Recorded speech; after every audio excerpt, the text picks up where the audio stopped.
Assalamualaikum warahmatullahi wabarakatuh. Bismillahirrahmanirrahim. Alhamdulillahi rabbil alamin. Wassalatu wassalamu ala asyrafil anbiya'i wal mursalin. Sayyidina wa maulana Muhammadin wa ala alihi wa sahbihi ajma'in amma ba'da. Yang kami muliakan segenap Dewan Pembina Madrasah Virtual Al-Kimiyah, mobil khusus panjenenganipun Romo Kiai Haji Miftahul Akhyar selaku pembina utama Madrasah Virtual Al-Kimiyah. Tak lupa yang kami hormati Agus Dr. Haji Karomi selaku Direktur Madrasah Virtual Al-Kimiyah, serta seluruh pemirsa pengajian kitab Ta'limul Muta'alim yang mudah-mudahan selalu diberi rahmat oleh Allah Subhanahu wa taala. Alhamdulillah, muji syukur kehadirat Allah Subhanahu wa taala, kita bisa bertemu kembali dalam pengajian rutin kitab Ta'limul Muta'alim. Mudah-mudahan atas taufik hidayah dan inayah dari Allah Subhanahu wa taala, kita dijadikan orang-orang yang istiqomah untuk selalu menjalankan apa yang diperintah oleh Allah dan menjauhi apa yang dilarang oleh Allah Subhanahu wa taala. Amin amin ya rabbal alamin. Salawatullah wassalamu mudah-mudahan tetap tercurahkan kepada junjungan kita Nabiullah Muhammad sallallahu alaihi wasallam yang selalu kita nanti-nantikan syafaatil udmanya di yaumil qiyamah. Mudah-mudahan barokah keistiqomahan kita mengaji Ta'limul Muta'alim ini, kita termasuk umat-umat istimewa yang nantinya masuk surganya Allah Subhanahu wa taala bi syafaati Rasulillah Muhammad sallallahu alaihi wasallam. Amin amin ya rabbal alamin. Para pemirsa pengajian kitab Ta'limul Muta'alim, marilah kita awali pengajian kitab hari ini dengan kita buka pembacaan suratul Fatihah dengan harapan mudah-mudahan menjadikan ilmu kita ilmu yang manfaat dan barokah. Dan mudah-mudahan apa yang kita harapkan, apa yang kita inginkan diijabahi dan dikabulkan oleh Allah Subhanahu wa taala. Bismillahirrahmanirrahim. Ila hadratin Nabi Mustafa Muhammadin sallallahu alaihi wasallam wa alihi wa ashabi ajma'in wa tabi'i tabi'innahu bi ihsanin ila yaumiddin. Wa ila hadrati a'immatil arba'atil mujtahidin muqallidin fid din wa syuhada'i wal ulama'i was sholihin. Aina kan masyarikil ardi ila magharibiha barri wa bahri wa jibali wa audadiha. Khususan ila hadrati Sayyid Qutb Arif As-Samadani Syekh Abdul Qadir Jilani radhiyallahu anhum a'adallahu alaihi min barakatihim wa karamatin fid dunya wal akhirah. Wa khususan ila hadrati masyayikhina wa ustadina wa ustadina wa madhi bil arba' sunan wa lisahum bi khalim kalan. Wa khususan ila hadrati muassis Nahdlatul Ulama hadrati Syekh Bayyi Hasyim As'ari Bayyi wa hasbullah Bayyi Bisri Syamsuri wa alihim wa usulim wa furim wa azwajim wa dzurriyyatim wa man tasaba ilaihim. Wa khususan ila hadrati mu'alif hadzal kitab Ta'limul Muta'alim Syekh Burhanuddin Az-Zarnuji wa alihi wa usuli wa furu'i wa azwaji wa dzurriyyati wa man tasaba ilaihi. Wa khususan ila hadrati jami'il muslimina wal muslimat wal mu'minina wal mu'minat min ummati sayyidina Muhammad ajarahumullah. Al-Fatihah. A'udzu billahi minasyaitonir rajim. Bismillahirrahmanirrahim. Alhamdulillahi rabbil alamin arrahmanir rahim maliki yaumiddin. Iyyaka na'budu wa iyyaka nasta'in ihdinas siratal mustaqim. Siratal ladzina an'amta 'alaihim ghairil maghdubi 'alaihim waladdallin. Rabbi firli wa liwalidayya wa lil mu'minina amin. Bismillahirrahmanirrahim. Qala musannifu rahimahullahu ta'ala wa nafa'ana bihi wa bi ulumihi fid dharain amin. Bismillahirrahmanirrahim.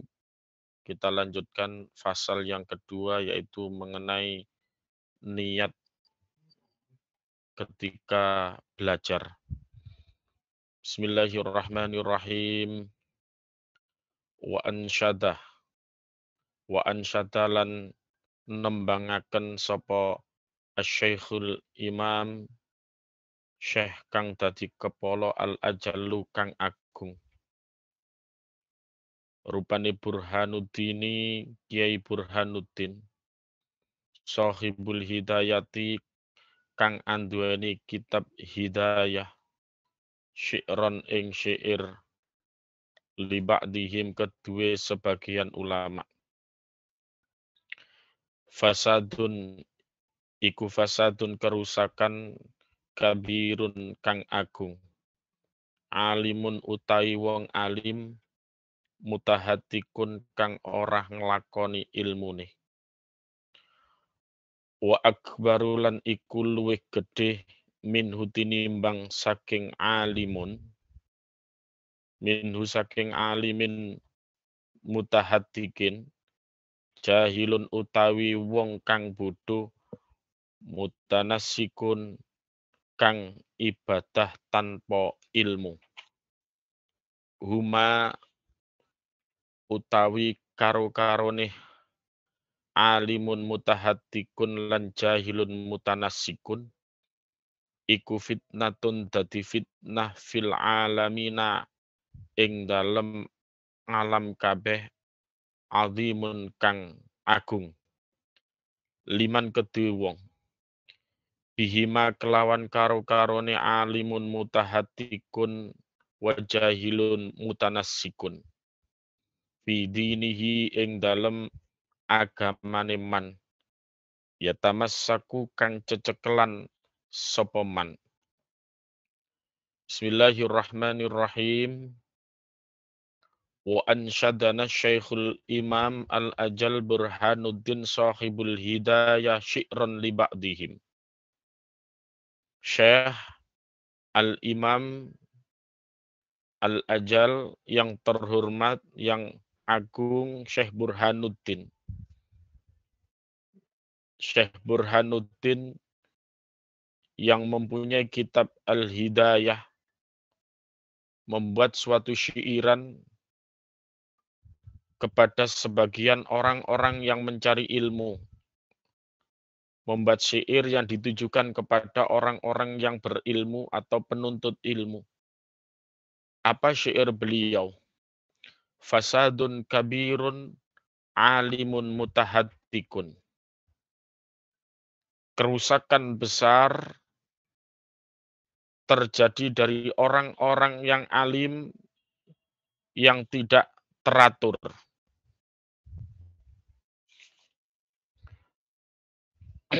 Wa akbaru minhu jahilun mutanassikun.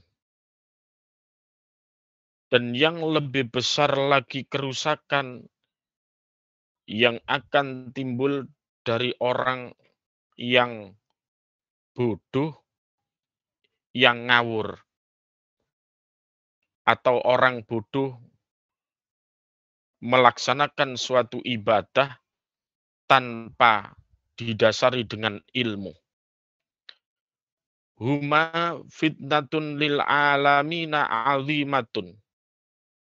Keduanya, yaitu orang yang alim, yang tidak mengamalkan ilmunya, dan orang bodoh melaksanakan suatu ibadah tanpa ilmu, itu adalah fitnatun lil alamina azimatun. Suatu fitnah yang besar di alam semesta ini. Bagi siapa? Liman bihima fi dinihi yatamassaku. Bagi orang-orang yang berpegang teguh dengan agamanya. Syekh Al-Imam Burhanuddin ini mengarang suatu syair bahwa beliau mengatakan bahwa orang yang alim, yang mana orang yang alim itu tidak mengamalkan ilmunya adalah termasuk suatu kerusakan di muka bumi ini. Tapi yang lebih parah lagi adalah ketika orang yang tidak punya ilmu, dia melakukan suatu ibadah, dia melaksanakan suatu ibadah tanpa didasari dengan ilmu, atau dia seorang yang bodoh tapi beribadah. Ini ternyata kata Imam Syekh Al-Imam Burhanuddin mengatakan bahwa orang yang bodoh ketika melaksanakan suatu ibadah ini lebih rusak lagi, lebih berbahaya lagi. Sehingga dikatakan bahwa kedua orang ini adalah tidak ada segi positifnya sama sekali. Sehingga termasuk kategori adalah fitnah besar di alam semesta ini. Oleh karena itu kita bisa memahami atau bisa mencontohkan bahwa ketika seseorang yang punya ilmu, dia tahu bahwasanya ini adalah sesuatu yang harus dilakukan. Dia tahu bahwasanya ini adalah sesuatu yang harus dihindari atau harus tidak dilakukan. Tapi ternyata yang harus dilakukan malah tidak dilakukan. Yang dilarang malah dilakukan. Maka ini adalah sesuatu kerusakan di muka bumi ini. Tapi yang lebih parah, ketika seorang yang tidak punya ilmu, orang bodoh, kemudian orang bodoh ini melakukan suatu amal ibadah tanpa didasari dengan ilmu sama sekali, malah sangat berbahaya sekali. Satu contoh, si fulan adalah seorang yang alim. Kemudian si fulan ini melaksanakan sesuatu yang dilarang oleh Allah. Contoh, dia melakukan suatu perbuatan korupsi. Dia tahu bahwasanya korupsi itu adalah sesuatu yang dilarang oleh agama. Dia tahu bahwasanya korupsi adalah sesuatu yang haram, tapi dia lakukan. Berarti ini adalah termasuk orang yang ngerti, orang yang alim, tapi karena dia punya ilmunya, terbukti dia tahu bahwasanya korupsi adalah hukumnya haram, tapi malah dia lakukan. Ini adalah sesuatu kerusakan. Tapi yang lebih berbahaya adalah ketika orang yang tidak punya ilmu sama sekali melakukan suatu ibadah. Satu contoh, dia tidak pernah mengaji, dia tidak mau mengaji, kemudian dia melaksanakan sholat, maka jelas otomatis praktek sholatnya itu hanya ikut-ikutan. Dia tidak tahu apa syarat-syaratnya sholat, apa rukun-rukunnya sholat, apa yang membatalkan sholat. Pokoknya dia itu melaksanakan suatu ibadah, apa dulu yang dilihat dari orang tuanya, dari kakek neneknya, atau mungkin dia melihat praktek ibadah sholatnya dari orang lain secara otodidak. Maka dari itulah yang kenapa dikatakan bahwa orang yang bodoh atau tidak punya ilmu melaksanakan suatu ibadah ini lebih besar bahayanya. Maka kalau kita membayangkan, kalau orang yang punya ilmu, kemudian dia tidak mengamalkan ilmunya, melakukan sesuatu yang dilarang oleh agama, pada dia tahu bahwa itu adalah dilarang oleh agama, satu contoh korupsi seumpama. Maka perbuatan yang seperti ini suatu ketika gampang untuk mengingatkannya. Atau paling tidak satu waktu dia gampang untuk sadar karena didasari ilmu. Ya Allah, ternyata apa yang aku lakukan adalah sesuatu yang salah. Karena awalnya dia sudah punya ilmu, maka paling tidak dia mudah untuk kembali ke jalan yang benar. Paling tidak ketika dia diingatkan, dia gampang teringat kembali, oh ternyata ini adalah sesuatu yang diharamkan. Kenapa saya lakukan padahal saya tahu? Tapi yang berbahaya adalah ketika orang yang tidak punya ilmu, orang yang bodoh, dia melaksanakan suatu ibadah seenaknya sendiri. Maka orang yang seperti ini, apa yang dilakukan, dia meyakini bahwasanya itu adalah sesuatu yang benar, sesuatu yang baik, sesuatu yang dianggap adalah sesuatu yang bernilai pahala yang besar, padahal itu tidak sesuai dengan aturan syariat. Maka kalau orang yang melakukan suatu ibadah tanpa didasari dengan suatu ilmu, maka Yang pertama, kenapa dikatakan lebih berbahaya? Karena dia tidak mungkin sadar apa yang dilakukan adalah sesuatu yang salah. Karena apa? Karena tidak tahu bahwasanya itu adalah sesuatu yang salah. Yang kedua, kenapa dikatakan orang yang bodoh ketika beribadah itu adalah sesuatu yang lebih berbahaya, lebih rusak daripada orang yang berilmu?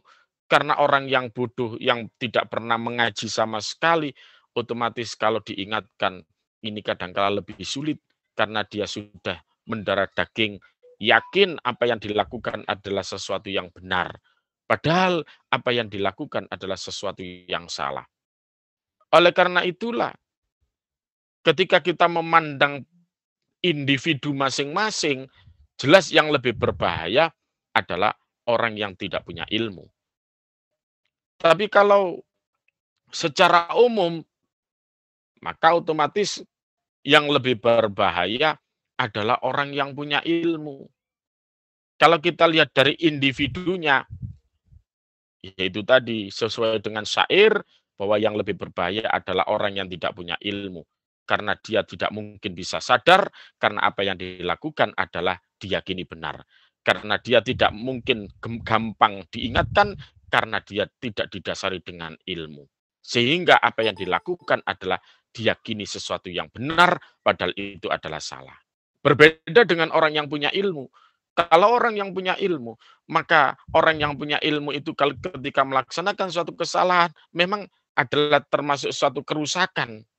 Kerusakan besar, tapi tidak sebagaimana orang yang tidak punya ilmu. Satu waktu ketika dia, artinya karena didasari dengan ilmu, satu waktu dia bisa sadar. Atau paling tidak ketika diingatkan, dia juga gampang sadar karena tahu bahwasanya apa yang dilakukan adalah sesuatu yang salah. Tapi kalau secara umum, yang lebih besar kerusakannya, jelas sebaliknya, adalah orang yang punya ilmu. Karena apa? Orang yang dianggap alim ketika melaksanakan sesuatu yang dilarang oleh agama, maka biasanya ini adalah gampang ditiru oleh umatnya, gampang ditiru oleh orang yang bodoh. Artinya apa? Orang yang alim ketika melakukan sesuatu yang dilarang oleh Allah, maka ini juga sangat lebih berbahaya kalau dipandang secara umum, karena gampang dicontoh oleh orang lain. Satu contoh, ketika si fulan adalah seorang yang alim, kemudian dia melakukan sesuatu yang dilarang oleh Allah.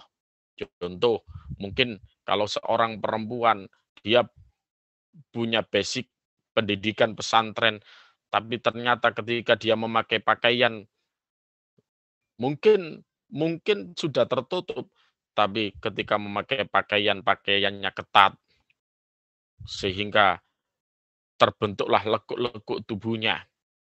Padahal dikatakan bahwa orang perempuan ketika memakai pakaian yang ketat, hukumnya sama dengan orang yang telanjang. Kemudian ketika yang memakai adalah orang pesantren, orang yang punya ilmu, atau mungkin seorang ustazah seumpama. Maka orang awam atau umatnya atau jamaahnya melihat, oh guru kita, oh ustazah kita memakai pakaian yang tren seperti itu. Akhirnya gampang dicontoh oleh umatnya. Akhirnya gampang dicontoh oleh jamaahnya yang notabene adalah orang yang bodoh, orang awam, orang yang tidak mengerti ilmu. Lebih berbahaya karena menjadi panutan. Berbeda dengan orang yang bodoh itu atau orang yang melakukan suatu perbuatan yang salah karena kebodohannya. Kalau secara umum tidak begitu berbahaya. Satu contoh, si fulan karena dia tidak pernah mengaji, karena dia tidak basicnya pesantren, artinya benar-benar tidak tahu ilmu agama, kemudian dia memakai pakaian tidak hanya sekedar ketat, tapi mungkin terlihat auratnya seumpama. Maka orang mungkin melihat sambil lalu, oh maklum, dia memang tidak tahu bahwasanya itu adalah hukumnya haram karena itu dia membuka aurat. Maklum dia bodoh, maklum dia tidak pernah mengaji, maklum dia tidak tahu ilmu agama, orang ambil lalu. Tidak mungkin orang akan mencontoh orang yang seperti itu kalau dia adalah jelas-jelas orang awam. Maka kalau ketika kita melihat per individunya, memang yang berbahaya, kerusakan besar adalah orang yang alim tidak mengamalkan ilmunya. Tapi kalau kita pandang secara umum, maka yang lebih berbahaya adalah orang yang alim yang tidak melakukan atau tidak mengamalkan ilmunya karena jelas gampang ditiru oleh orang awam. Sebaliknya seperti itu, bahwa ketika kita memandang secara individu, bahwa lebih besar lagi kerusakannya bagi orang bodoh yang melaksanakan ibadah, melaksanakan ilmu agama, atau melaksanakan ibadah satu contoh sholat tanpa didasari dengan ilmu. Karena jelas apa yang dilakukan banyak yang salah. Tapi kalau dilihat secara umum, orang awam, orang bodoh ini tidak lebih berbahaya, tidak lebih rusak atau memberikan kerusakan di alam semesta ini kalau kita pandang secara umum, karena orang awam itu tidak gampang ditiru oleh orang lain. Karena dianggap maklum, maklum, si fulan memang nggak pernah mengaji, si fulan memang orang bodoh, kalau membuka aurat maklum. Inilah kita memandang dari sudut pandang yang bagaimana sehingga kerusakan-kerusakan besar ini akan timbul. Kemudian kita teruskan.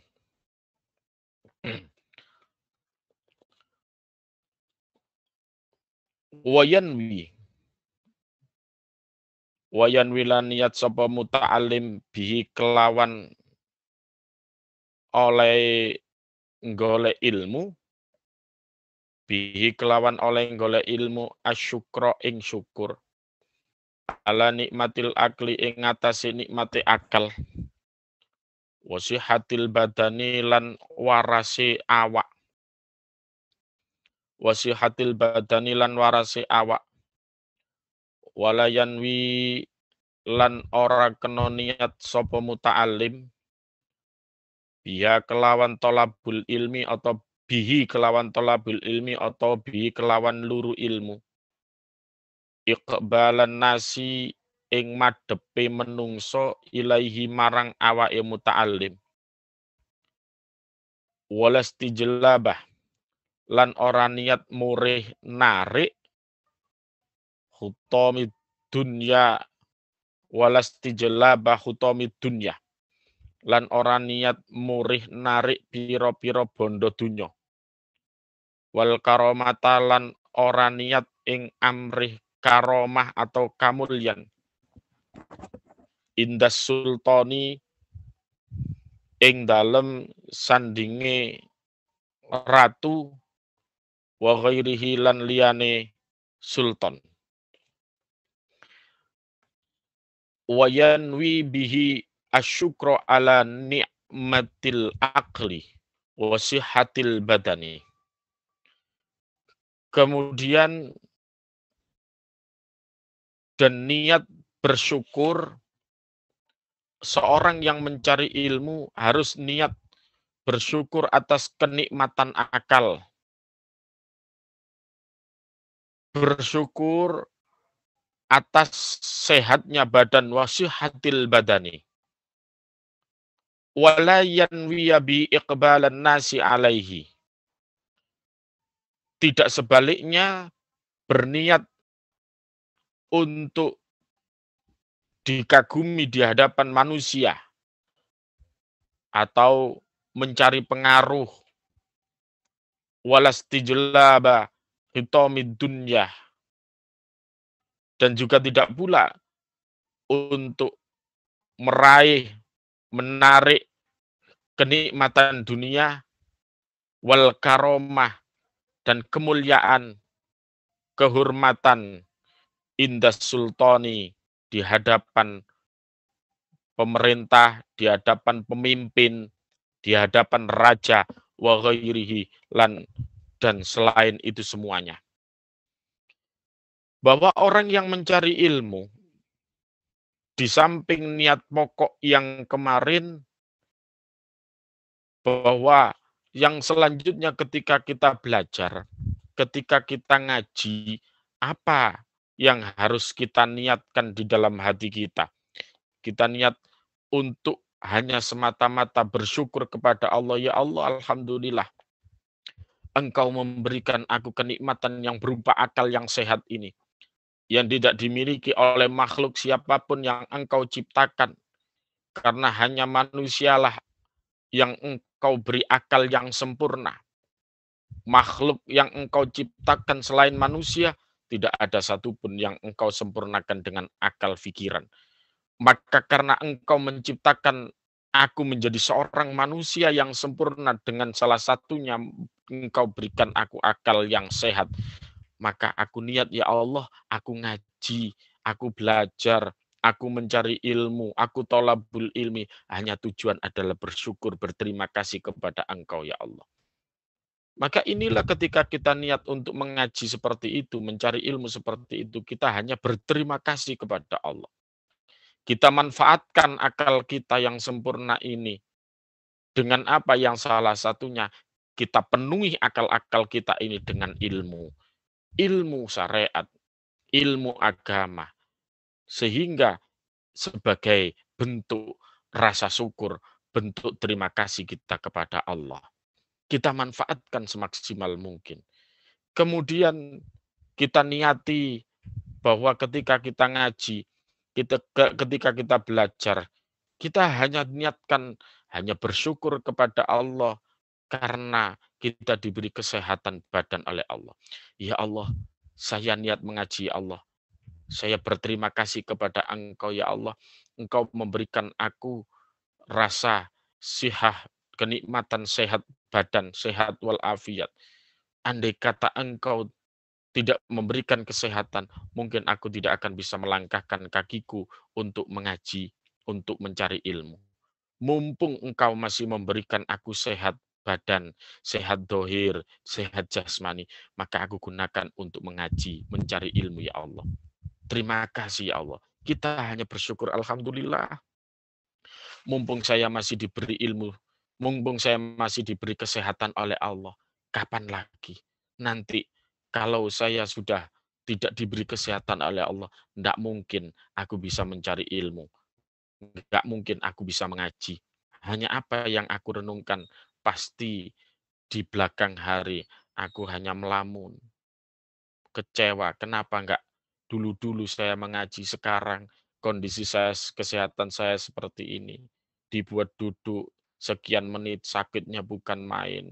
Ketika dibuat bersila, tulang belulang rasanya protol. Mumpung ini semuanya masih sehat, maka aku maksimalkan untuk mencari ilmu. Alhamdulillah. Kita niatkan untuk bersyukur karena kita masih diberi kesehatan oleh Allah. Tidak sebaliknya, kita berniat mencari ilmu supaya kita diacungi jempol orang lain, supaya kita dianggap orang yang alim, supaya kita dikagumi orang lain, supaya kita punya pengaruh di masyarakat. Aku tak mondok, nanti kalau saya mondok kan pulang ke rumah, supaya saya ini nanti dikagumi orang, supaya nanti saya punya pengaruh di masyarakat. Sehingga apa yang saya ucapkan orang ikut, orang manut dan lain sebagainya karena saya adalah termasuk anak pondokan, karena saya punya ilmu, karena saya adalah termasuk orang yang alim. Lah kalau niat mencari ilmu yang seperti ini adalah sesuatu yang sangat salah, tidak diperbolehkan. Jangan pula ketika kita mencari ilmu atau mengaji adalah untuk meraih kenikmatan dunia. Aku tak mondok, aku tak ngaji. Nanti kalau saya mondok atau mengaji, atau ketika kita sekolah formal, aku tak sekolah sampai jenjang S1, S2, S3. Kalau nanti saya punya jabatan atau S1, S2, S3, atau saya ketika sudah mondok menjadi orang yang alim, nanti kan mencari uang kan gampang. Sehingga nanti saya kalau S1, S2, S3, sehingga saya punya jabatan-jabatan tertentu, sehingga gaji saya setiap bulan sekian juta. Maka saya harus mengarah ke sana. Bagaimana ketika saya sekolah sampai minimal gelar S3, ketika S3 saya nanti pasti saya kalau melamar pekerjaan ke sana kemari gampang diterima. Pasti gaji saya akan tinggi sehingga saya menjadi orang yang secara materi. Atau ketika kita mondok Kita mengaji, saya pokoknya mengaji harus menjadi orang yang alim. Nanti ketika menjadi orang alim, kan nanti ketika orang kan ingin mengaji kepada saya, ketika saya mengaji nanti kan saya pasti diberi bisaroh, diberi uang, sehingga nanti kan saya tambah ngalim, tambah alim, sehingga banyak uang yang saya terima. Maka ketika orang yang mencari ilmu yang seperti ini tidak diperbolehkan, jangan niat seperti itu. Kok nantinya kita kok menjadi orang yang seperti itu, maka itu kita kembalikan kepada Allah Subhanahu wa taala. Ketika kita sudah sekolah sampai S1, S2, S3, mempunyai gelar tertentu, kemudian ternyata Allah mentakdirkan kita menduduki jabatan tertentu, atau kita ternyata diberi posisi pada sesuatu pekerjaan tertentu dengan gaji yang tinggi, maka kita alhamdulillah kepada Allah. Tapi jangan kita niati awal-awal ketika kita mencari ilmu. Ternyata kalau kita setelah pulang dari pondok, kita menjadi orang yang alim, kita menjadi seorang yang ditokohkan, orang yang sangat dihormati. Kemudian ternyata kita ini berlimpah materi karena keilmuan, kengaliman kita, maka kita itu adalah termasuk ziyadah, tambahan dari Allah. Ditakdirkan seperti itu, maka kita hanya bersyukur kepada Allah. Alhamdulillah. Padahal ketika mondok, bukan itu tujuan saya. Ternyata Allah mentakdirkan seperti itu. Maka ini adalah suatu kenikmatan dari Allah. Tapi jangan diniatkan ketika kita mencari ilmu. Jangan diniatkan ketika kita berangkat ke pondok. Jangan kita niatkan seperti itu ketika kita sekolah, kuliah, dan lain sebagainya. Kita niatkan ketika kita kuliah, ketika kita sekolah, ketika kita mondok. Hanya tujuannya adalah bersyukur karena kita diberi akal sehat. Hanya sebagai rasa syukur ketika kita diberi kesehatan secara dohiriyah, secara jasmani oleh Allah Subhanahu wa taala. Dan juga jangan kita niatkan untuk wal karoma indas sultan, terhormat di hadapan pemerintah. Kita sekolah supaya kita ini dihormati oleh pejabat.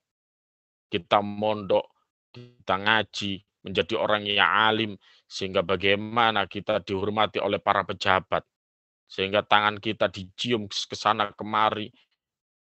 Pokoknya saya mondok, saya menjadi orang yang alim, bagaimana pulang ini menjadi seorang kiai, nanti kan tangan saya kan laris, dicium pejabat, dihormati pejabat. Semua pejabat hormat kepada saya kalau menjadi orang yang alim. Ini tidak boleh. Tapi pada akhirnya ketika kita setelah pulang dari pondok, kok seperti itu kudrah irodahnya Allah. Yang penting ketika proses kita mencari ilmu, jangan sekali-kali kita niati seperti itu. Itu yang penting. Kok nantinya seperti itu? Maka alhamdulillah itu berarti kita mendapatkan kenikmatan dari Allah Subhanahu wa taala. Kita lanjutkan.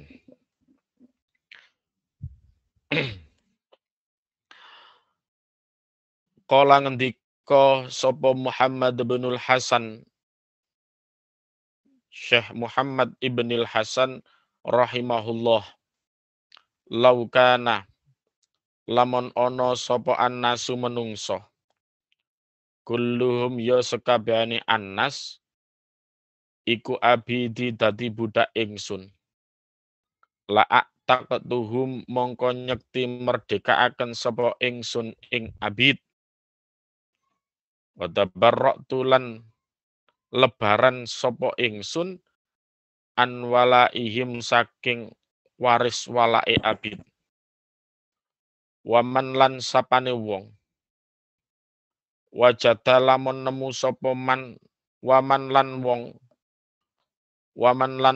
wajada lamun nemu sapa man ladzatal ilmi ing enake ilmu atau ing ladzate ilmu wal amali lan ngamal bihi kelawan al ilmi qallama mongko sidik yarhabu qallama sidik temen yarhabu demen sapa man fima ing dalem barang indan nasi ing dalem ono sandinge menungso. Qala Muhammad binul Hasan rahimahullahu taala.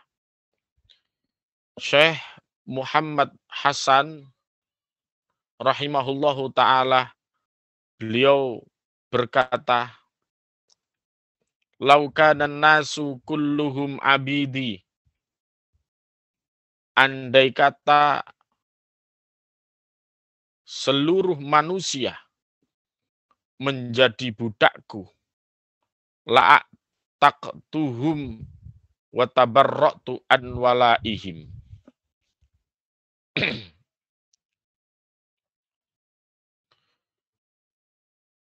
Bahwa Syekh Muhammad bin Hasan mengatakan seandainya seluruh manusia menjadi budakku, maka niscaya akan aku merdekakan, aku akan bebaskan mereka semua, dan aku terbebas dari menjadi waris walaknya atau waris asobah mereka. Syekh Muhammad bin Hasan mengatakan bahwa beliau mengandai-andai saumpama seluruh manusia yang ada di alam semesta ini menjadi budakku, maka seluruh orang-orang yang menjadi budakku ini pasti akan aku bebaskan. Ini menunjukkan apa? Bahwa sebagai rasa syukurnya kepada Allah Subhanahu wa taala. Sehingga sebagai wujud seorang manusia yang diciptakan menjadi manusia yang sangat sempurna-sempurnanya manusia, maka sebagai tolak ukur kehambaan kita kepada Allah Subhanahu wa taala adalah dengan cara bersyukur, berterima kasih kepada Allah. Sehingga diibaratkan oleh Syekh Muhammad bin Hasan itu adalah salah satu rasa syukurnya kepada Allah. Andai kata aku punya budak, yang budaknya itu bukan 1, 2, 3, 100, 300, 1000, 3000, tapi seluruh manusia yang ada di bumi ini menjadi budakku, maka sebagai rasa syukurku kepada Allah, maka semuanya aku bebaskan menjadi orang-orang yang merdeka. Maka inilah yang menjadikan kita mengukur diri kita ketika kita mencari ilmu, niat kita bagaimana. Tapi kenyataannya kadang-kadang orang tua ini tidak memberikan tarbiyah pendidikan yang baik. Kadang anak yang tidak sekolah, satu contoh sering kita mendengarkan, ketika anak bolos sekolah dimarahi orang tuanya, "Kamu ini nggak mau sekolah gimana? Kamu pingin jadi apa kalau nggak sekolah?" Lu bayangkan, kalimat yang seperti ini seolah-olah sekolah itu yang menentukan dia akan menjadi orang yang sukses dan tidak sukses kalau tidak sekolah. Padahal kesuksesan secara materi bukan karena formal, bukan karena sekolah dan tidak sekolah. Kita bisa melihat bagaimana banyak orang yang tidak pernah mengenyam sekolah formal sama sekali. Tapi ternyata secara materi bergelimang harta. Banyak orang yang kaya raya, tidak pernah mengenyam sekolahan formal, tapi dia kaya raya. Kalau memang orang itu akan bergelimang materi karena sekolah, seharusnya orang yang tidak pernah mengenyam sekolah formal, harusnya tidak pantas menjadi orang yang kaya raya. Tapi kenyataannya tidak seperti itu. Maka kadang-kadang orang tua ini tidak memberikan contoh yang baik, tidak mendidik anak dengan yang baik. Ya dengan kalimat-kalimat seperti tadi, kalau tidak sekolah, bolos sekolah, dimarah-marahin, sehingga mengatakan, "Kamu nggak mau sekolah gimana? Kamu nantinya pengen jadi apa? Kalau dewasa kamu pengen jadi apa kalau nggak mau sekolah?" Bayangkan. Inilah yang harus kita pikirkan. Sehingga rata-rata anak ketika sekolah, akhirnya niatnya ini keliru semua. Yang harusnya adalah niatnya itu harus ditata sebelum berangkat, sebelum melakukan pencarian ilmu. Yang salah satunya adalah untuk menghilangkan kebodohan dan lain sebagainya, bersyukur kepada Allah. Akhirnya ketika sekolah dia niat, "Aku tak sekolah." Benar apa yang dikatakan oleh orang tuaku. Kalau nantinya aku sekolah, maka nanti ketika aku lulus, SMA, lulus sarjana, nantinya ketika aku daftar atau melamar pekerjaan tertentu gampang. Kalau aku punya level pendidikan tertentu, kecakapan tertentu, skill keilmuan tertentu ketika sekolah, maka aku pasti ketika melamar pekerjaan ini mudah dan jelas gajiku lebih banyak kalau nanti jenjang pendidikanku lebih tinggi. Sehingga ketika sekolah yang diburu itu, aku tak sekolah, nanti pekerjaanku biar mapan. Aku tak sekolah, biar nanti kehidupanku mapan. Aku tak kuliah sampai mentok, supaya nanti ketika aku dalam menaungi kehidupan di dunia ini menjadi mapan secara materi. Ini kan keliru. Nggak boleh ketika orang itu mencari ilmu niat yang seperti itu. Tapi kalau pada akhirnya kok seperti itu, ya tidak jadi masalah, asal jangan diniati ketika mencari ilmu. Inilah kadang-kadang orang tua tidak memberikan contoh pendidikan yang baik kepada anak lewat kalimat-kalimat yang tidak perlu untuk diungkapkan. Waman wajada ladzatal ilmi wal amali bihi qallama yarghabu fima indan nas. Barang siapa yang merasakan lezatnya ilmu, lazatnya ilmu, dan barang siapa yang menemukan wajada ladzatal ilmi, menemukan kenikmatan, lezatnya ilmu. Lezat itu berarti lebih tinggi, lebih nikmat, sangat nikmat. Di atasnya nikmat lezat. Dan mengamalkan ilmu qallama yarghabu fima indan nas. Maka sedikit sekali tertarik dengan apa yang ada di manusia. Kalau orang itu sudah merasakan begitu nikmatnya, merasakan lezatnya ilmu, merasakan lezatnya mengamalkan ilmu, otomatis dia tidak akan, sama sekali tidak akan tertarik dengan apa yang ada pada manusia. Ketika dia punya ilmu, kemudian mengamalkan ilmunya, bagaimana para masyayikh kita mendidik kita menjadi orang-orang yang punya ilmu sampai sekarang. Beliau begitu ikhlasnya. Karena apa? Ketika mengajarkan ilmunya kepada santri-santrinya, ini merasakan suatu kenikmatan, lezat yang begitu hebat. Sehingga para masyayikh kita, kiai-kiai kita ketika mengajarkan atau mengaji, malah ketika tidak mengaji, rasanya badan ini sakit semua. Ketika dibuat untuk mengaji, ketika dibuat untuk mengajarkan ilmu kepada santri, malah sakitnya hilang. Karena merasa begitu lezatnya ketika punya ilmu dan mengamalkannya kepada orang lain khususnya. Itu kita bisa melihat secara langsung di pondok-pondok pesantren. Itu tidak kita bisa lihat di selain pesantren. Kita lihat di sekolahan formal, maaf, ketika sekolah formal ada gaji bulanan. Sehingga kadang-kadang ada gaji per jam sekian ribu. Sehingga ketika, walaupun toh tidak semua, banyak di antara guru ketika mengajarkan hanya yang dipikirkan adalah gajinya. Wah, nanti kalau saya tidak mengajar, berarti nanti gaji saya dipotong. Karena 1 jam saya mendapatkan sekian ribu. Kalau nanti saya tidak mengajar sekian kali dalam 1 bulan, berarti nanti saya dipotong sekian ribu. Wah, rugi saya. Akhirnya kesemangatan ketika mengajarkan ilmunya, karena dia terbayang-bayang di dalam otaknya adalah gaji, bayaran. Beda dengan para masyayikh kita. Begitu ikhlasnya. Malah maaf-maaf kadang-kadang di pondok-pondok pesantren salafi, berapa ketika membayar sahriah pondok. Itu pun murni 100% masuk ke pondok, bukan kepada para masyayikh. Serupiah pun tidak dibayar, serupiah pun tidak digaji. Tapi karena itulah beliau-beliau merasakan lezatnya ilmu, lezatnya mengamalkan ilmu, sehingga mengajarkan walaupun toh mulai dari pagi sampai malam hari.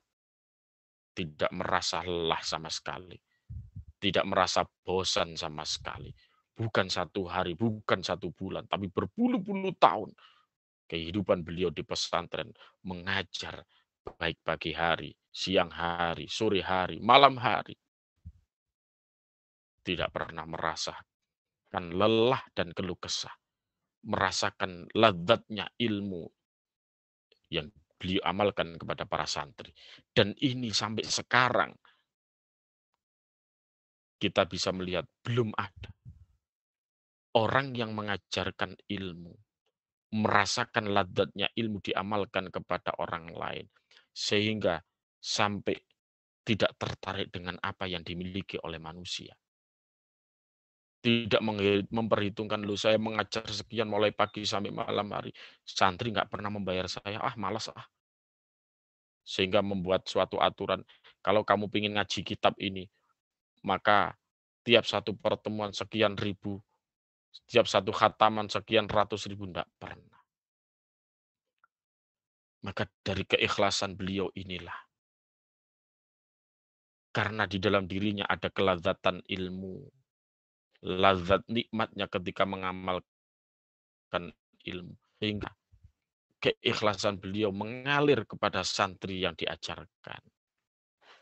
Sehingga tidak ada yang namanya santri ketika mengamalkan ilmunya ini memakai tarif, tidak ada. Berbeda dengan di luar pesantren ketika mengajarkan ilmu. Saya mau memprivat kamu 1 jamnya sekian ribu, 2 jamnya sekian ratus ribu. Kalau pesantren tidak pernah ada. Ketika orang mau, Ustadz saya mau mengaji, saya belum bisa ini. Kira-kira bisanya jam berapa? Selagi orang pesantren, lulusan pesantren, ini adalah waktu longgar, tidak mungkin menolak. Silakan, kamu siapnya jam berapa? Berapa Ustadz? Tidak usah, yang penting kamu mengaji itu adalah gaji saya. Kamu mengaji itu adalah bayaran saya. Keistiqomahan kamu ketika mengaji pada diri saya adalah termasuk itu bayaran saya. Itulah perbedaannya. Maka ini memang ditanam, diberitahu, dididik di dalam pesantren. Sehingga mengakar kepada santri. Oleh karena itulah apa yang dikatakan di dalam kitab Ta'lim Muta'alim memang sangat-sangat benar sekali. Bahwa niat inilah penentu ketika kita sudah menjadi orang yang punya ilmu. Maka ketika kita niat salah, maka ketika kita menjadi orang yang punya ilmu, ini kemungkinan besar akan melakukan suatu kesalahan ketika mengamalkan ilmu. Tapi ketika kita mencari ilmunya, ini niatnya, ini benar, maka insya Allah ketika kita menjadi orang yang berilmu, ketika kita mengamalkan ilmu, ini tidak mudah untuk melakukan sesuatu yang salah. Oleh karena itulah, mudah-mudahan kita di dalam mencari ilmu, kita selalu berhati-hati dalam menata niat kita. Dan mudah-mudahan niat kita adalah selalu niat yang baik, yang selalu menjadi niat yang mendapatkan ridho dari Allah Subhanahu wa taala. Amin amin ya rabbal alamin. Inilah yang dapat kami sampaikan, mudah-mudahan bermanfaat untuk kami pribadi dan pemirsa sekalian, dan kurang lebihnya mohon maaf. La'afu minkum wallahul muwaffiq ila aqwamit thoriq. Wassalamualaikum warahmatullahi wabarakatuh.